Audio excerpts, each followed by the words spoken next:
Number 10. Appearance. It is possible that Vanessa's appearance could hint at her connection to the Afton family. Many have said that she resembles Elizabeth Afton quite a bit, who appears to have somewhere between blonde and ginger-colored hair, more like a strawberry blonde in my opinion, and green eyes. Vanessa shares these features and her eyes are a very standout green color. Because of this, we could consider that she might be related to the family in some way, considering she shares that appearance.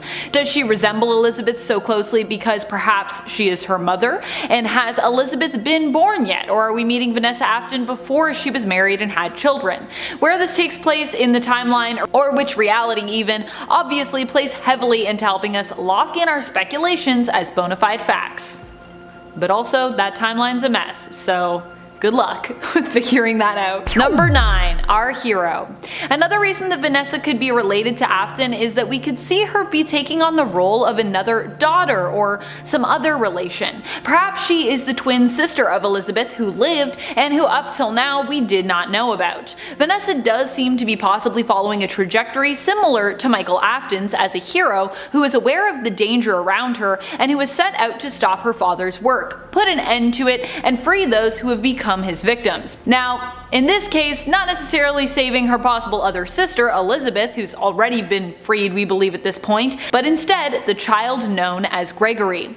However, it is possible that this is just what Scott Cawthon wants us to think, but is setting us up for a huge reveal in terms of Vanessa's true allegiance and identity instead. That good old misdirect. Number 8. Elizabeth Afton. The other theory is that her appearance resembles Elizabeth Afton because she is her, but the reason why we know this isn't true and can be dismissed is that we know her name is Vanessa, not Elizabeth, and we know her age is 23 from a scrapped email found within the code of special delivery.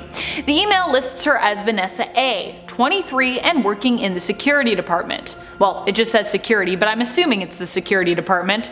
That has to be our Vanessa, right? I mean, it would be too strange if it were some bizarre coincidence. Also, Scott loves leaving little Easter eggs for us, so it seems likely that this description is meant to belong to Vanessa from Security Breach, who we see as our security guard. So this would then imply that Vanessa is 23 years old, which means, unless this is some alternate virtual inspired version of Elizabeth recreated in a game, something like we saw in Help Wanted, that she couldn't be Elizabeth, as Elizabeth died when she was young. So we can dismiss that theory that her resemblance means that she is actually Elizabeth somehow and not Elizabeth's mother. Number 7. Robot Elizabeth Afton? I know I just said there is no way that Vanessa could be Elizabeth or be directly connected to her without being her mom, but hey, let's play devil's advocate for a second. After all, if we think back to the timeline and all the hints that a lot of the events in the games took place in possibly like the 70s or the 80s, it seems unlikely that in 2020, where this game seems to take place, Vanessa could be Elizabeth's mom.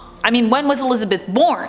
When did she die? It just doesn't really make sense in regards to the already messy timeline, because I can't really figure in how she could be her mom unless that happens after, and it's all very confusing. However, is it possible that Vanessa is Elizabeth somehow reborn? Perhaps like what we saw with Charlie in the books. She was recreated basically as like a robot. Elizabeth in this case could be made by William Afton herself and made to simply appear as human and then be renamed as Vanessa. Or perhaps she is simply a new creation who is a robot made to believe she's William's daughter. Maybe all of his children are actually or were actually robots made to seem like or believe that they were human. Whoa. What? Number 6. Her age. 23 is a very specific number. What does this possible age for Vanessa tell us about the character? Well, if we had a more clear family timeline, well, that would help a lot. Or even information as to if William's children are naturally born of him and potentially his wife, or his lover, or if they were adopted, or what. Who are these children? Where did they come from? These are questions I have. Sadly, we don't really have any of that information. In fact, I don't even really know how old William Afton is at this point, even though I know he's dead. Like, how old would he have been when he died? When was he born? I got a lot of questions there. So we have just a lot of speculation. A lot of fans theorize that if there was a Mrs. Afton, that she possibly died tragically in a car crash. And it does seem that Balora is based off of someone who was close to William, possibly someone who brought a lot of joy and love into his life who he missed. Is it possible that this person is Vanessa, who maybe met him through a job working at Freddy Fazbear's Mega Pizzaplex? We don't know as of yet, but it's a possibility. Perhaps we are meeting Vanessa before she becomes William's love or wife, or perhaps just his baby mama. Who knows? Number 5. Vanessa A. In scrapped emails found in Special Delivery, where we also found hints for Vanessa's age based on the area she is listed as working in, we also got a hint as to her last name. Assuming this is the same Vanessa, of course.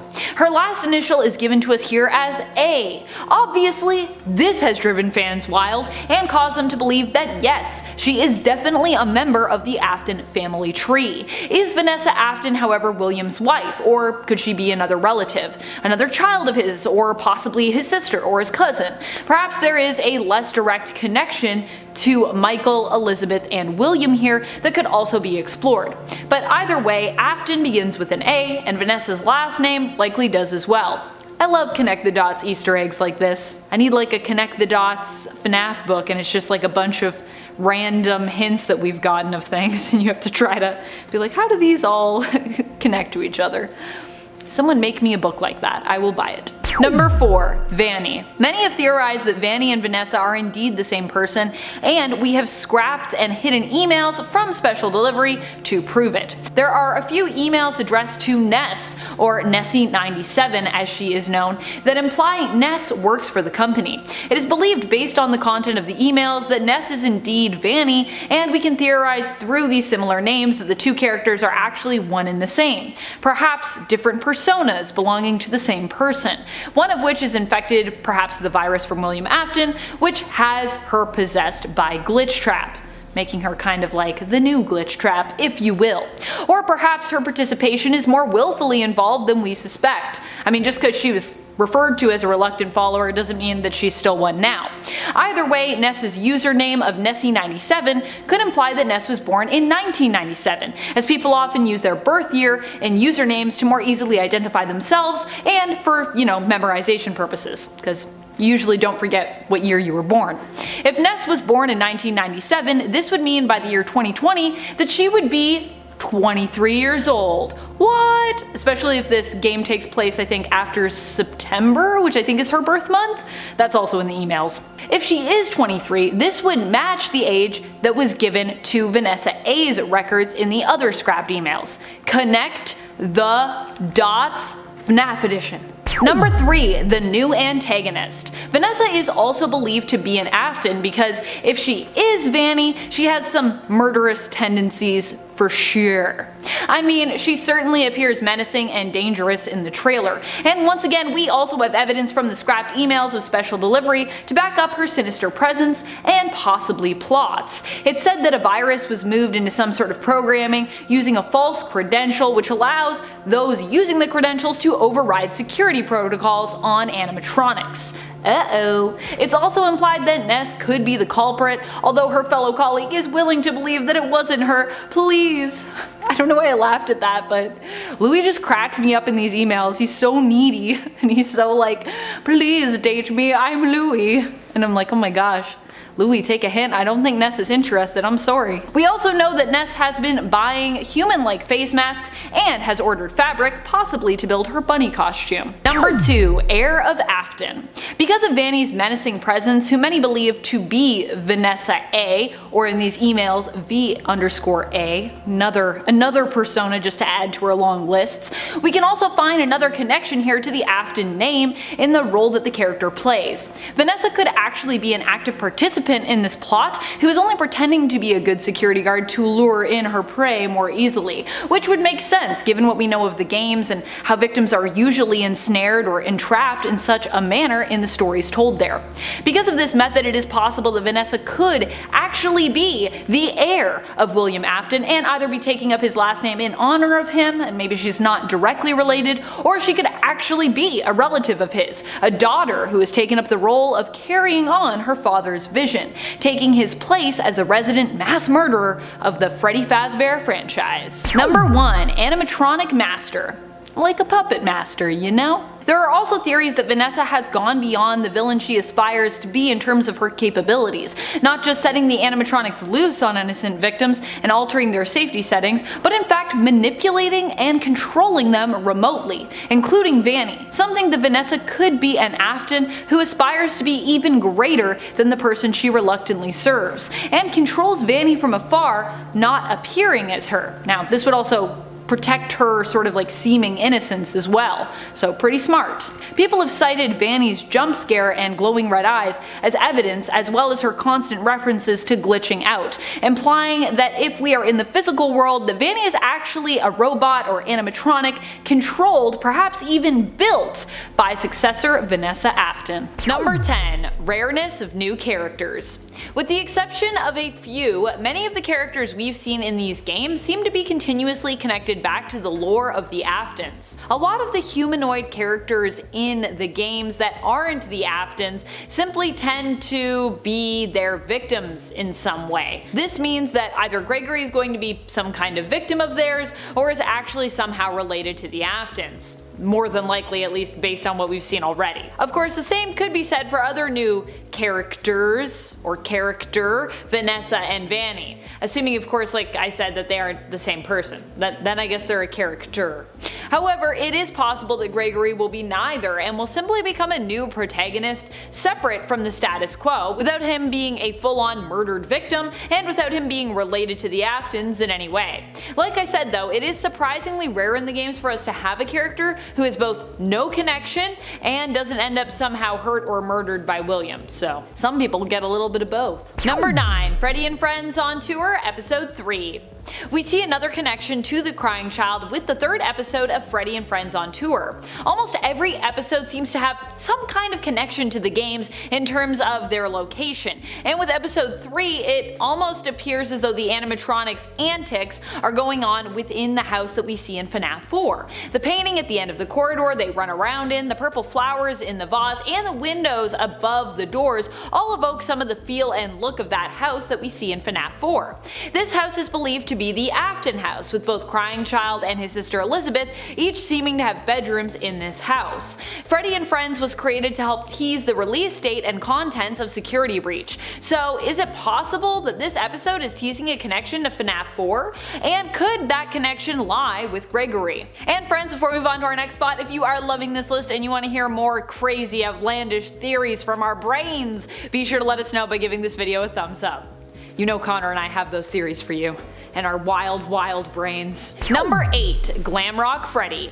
One hint that Gregory might actually be Crying Child could come from the story and mechanics that we know about in Security Breach. I don't know if you've noticed, but the coloring of Glamrock Freddy actually seems to be closer to Golden Freddy than Freddy Fazbear himself. And what do we know about Gregory and Glamrock Freddy in the games? Well, we know the two team up and that Gregory even hides himself within Glamrock Freddy, perhaps foreshadowing or mirroring the possession or connection between Golden Freddy and Crying Child, who is believed to be one of, if not the spirit that haunts that animatronic. I'm not saying that this is hard evidence or anything of Gregory being Crying Child, but the subtle similarities between the two seems to suggest that Gregory hiding in Glamrock Freddy could be a nod to CC and likely could be a hint at their connection. Number 7. 80s connection.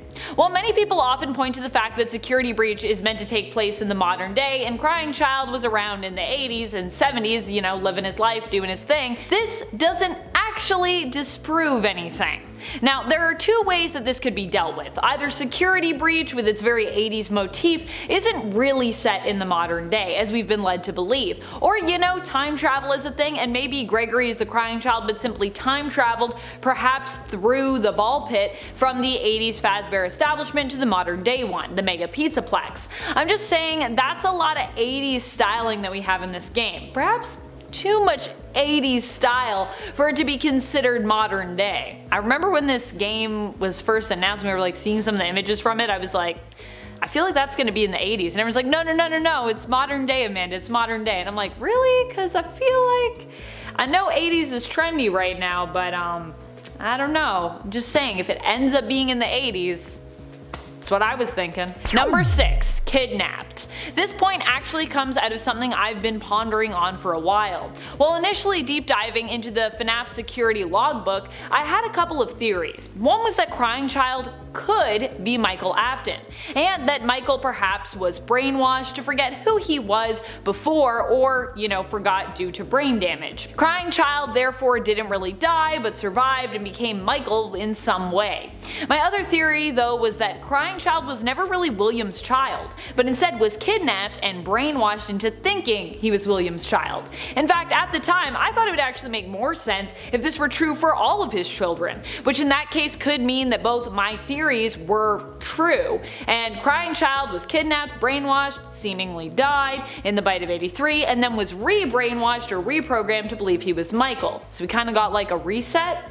If Crying Child was taken, then what if what we are seeing in Security Breach is that incident? As I said previously, I know we are being led to think this game takes place in the modern day, but what if we were wrong? What if these are somehow events that come before the bite of 83 and the missing children incident that we believe was in 1985?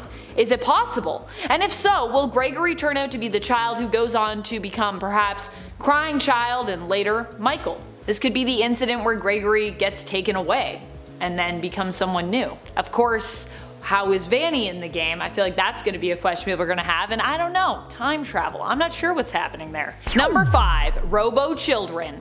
If Michael is actually a realistic humanoid animatronic of some kind, and if Michael and Crying Child happen to be separate children and separate entities, what would stop Crying Child from returning as an animatronic?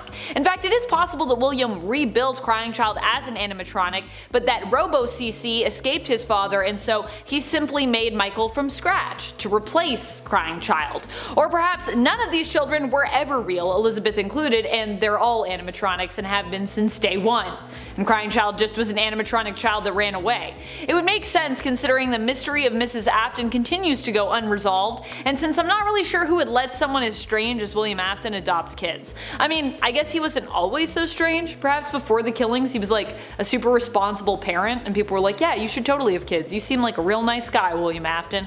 Anyways, if Robo-CC was a thing and then that animatronic escaped, is it possible that even if we are in the modern day with Security Breach, that Gregory is that animatronic? Because after all, if he was an animatronic, then he wouldn't age, right? After all, we saw in the Silver Eyes trilogy a similar scenario where Charlie learned she was one of a few different animatronic versions of the real life Charlie that were made by Henry after he lost his flesh and blood daughter and also lost his mind. Is it possible that this story serves to lay the groundwork for what is going on here with Gregory, possibly being a robotic version of the Crying Child? And if so, perhaps he came to the Mega Pizzaplex on purpose. Perhaps he is here to end his father, William Afton, for good. Maybe it's William that should be afraid of Gregory, I don't know. Number 4. FNAF 4 protagonist. Something that is very interesting is that we don't really see many other child protagonists in the Five Nights at Freddy's games. Despite this whole franchise really appealing to a younger audience, many of the protagonists we play as are adults or young adults. There has only been one other time we played even as a child protagonist, and that was during FNAF 4. Do you know who that protagonist was? I mean, you're here watching this video and we've talked up to this point, so I assume you do. It was Crying Child. Yep, it was Crying Child.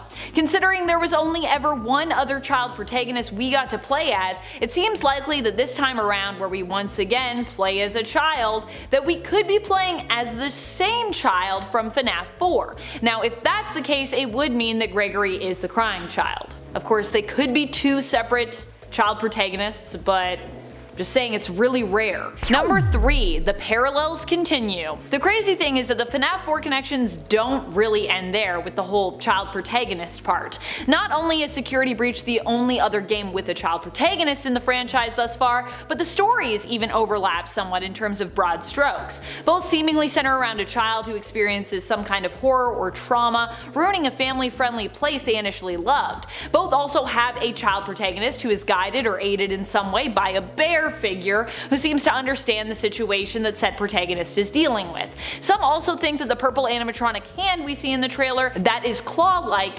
resembles the look of a nightmare animatronic, and some also see parallels between how Vanessa and psychic friend Fredbear both seem to try and comfort the protagonist in their respective games. Number 2. Recurring. Just think about all the other games in the franchise. Many characters are recurring, and we've played as the same protagonist before in this series. In both FNAF 1 and FNAF 5 sister location, we play as Michael Afton, or at least we appear to be playing as Michael Afton anyways. And in FNAF 3, there are many people that believe we are still playing as Michael in that game, although it's not really confirmed. The fact that recurring characters and protagonists are a thing in this world also seems to suggest that this could be the case this time around. And like I said, we've only seen one other child protagonist, so CC, is it you? Number 1. Similar appearance. So the look of Gregory and Crying Child isn't a one-for-one by any means,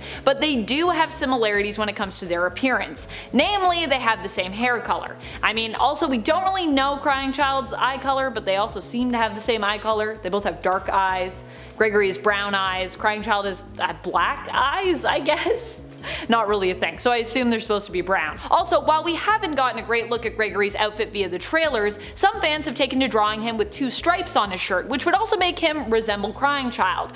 We don't know if he's got 2 stripes on his shirt, and in fact it seems unlikely just based on what we've seen of him, but he could end up having those stripes, and if he did, that would be another similarity. We'll likely even see Gregory cry in-game, as everything that appears to be happening to him is really scary, so there could also be that as well when it comes to his appearance.